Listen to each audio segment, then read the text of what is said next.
Ces enfants sont en CM1 ou au collège. Ils font partie de la cellule éducative créée en septembre 2012 par les Ballets de Monte-Carlo en partenariat avec l'Éducation nationale. Sur la scène, ils effectuent un travail axé sur le corps. Ils répètent ces gestes depuis des mois, des gestes qu'ils ont appris en classe avec leurs professeurs, des professeurs qui eux-mêmes ont subi une formation pointue avec les ballets. Au tout départ, l'idée, c'est de faire une formation pour les enseignants, pour qu'ils puissent avoir vraiment quelque chose de consistant pour pouvoir après faire de la pratique artistique dans les écoles. Donc en fait, ils travaillent, le projet s'étale sur 16 mois, la formation s'étale sur 16 mois. Les enseignants ont un atelier hebdomadaire de 2 heures, ils ont un stage de création une fois par mois, un week-end, et ils ont des devoirs à la maison. Donc au bout de 16 mois, c'est vrai qu'ils ont quelques éléments pour faire vraiment un travail de qualité avec les enfants.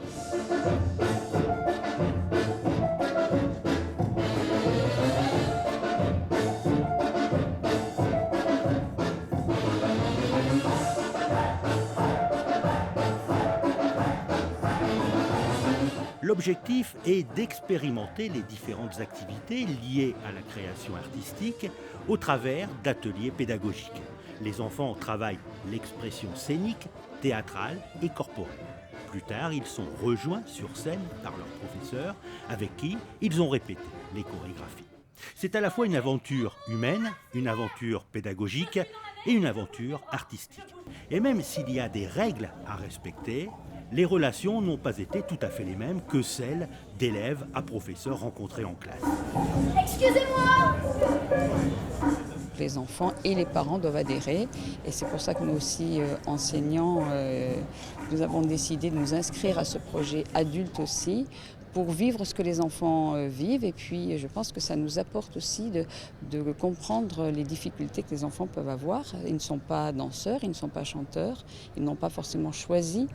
Et puisque c'est un projet de classe, donc ce projet il leur a été un peu imposé. Je pense que vous les avez vus à la fin de cette année scolaire, ils sont ravis de pouvoir présenter ça à leurs parents. Ils ont tous progressé et on voit aussi au niveau de l'école tout ce que ça peut apporter en rigueur, en esprit de groupe. Donc pour nous c'est vraiment une expérience qu'on adore.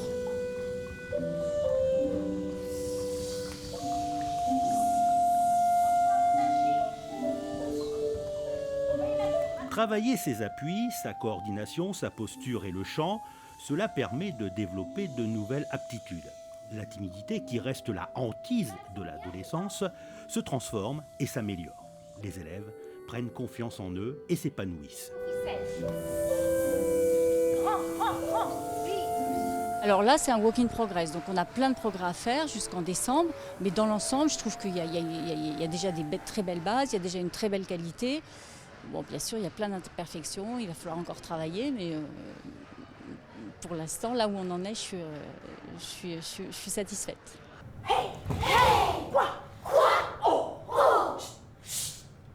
Pour les enfants, c'est au niveau de la confiance en soi, au niveau de l'engagement, au niveau de l'énergie, de la concentration, c'est phénoménal.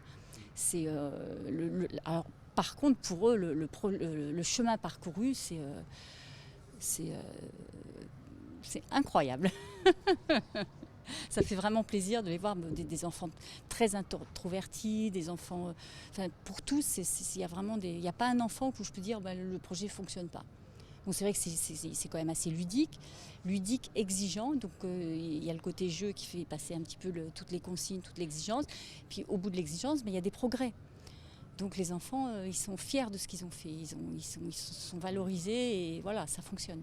Oui, chantons, chantons. Avec précision. Élèves et professeurs ont encore quelques mois pour travailler, pour atteindre peut-être la perfection, avant de présenter leur spectacle en fin d'année au Grimaldi Forum.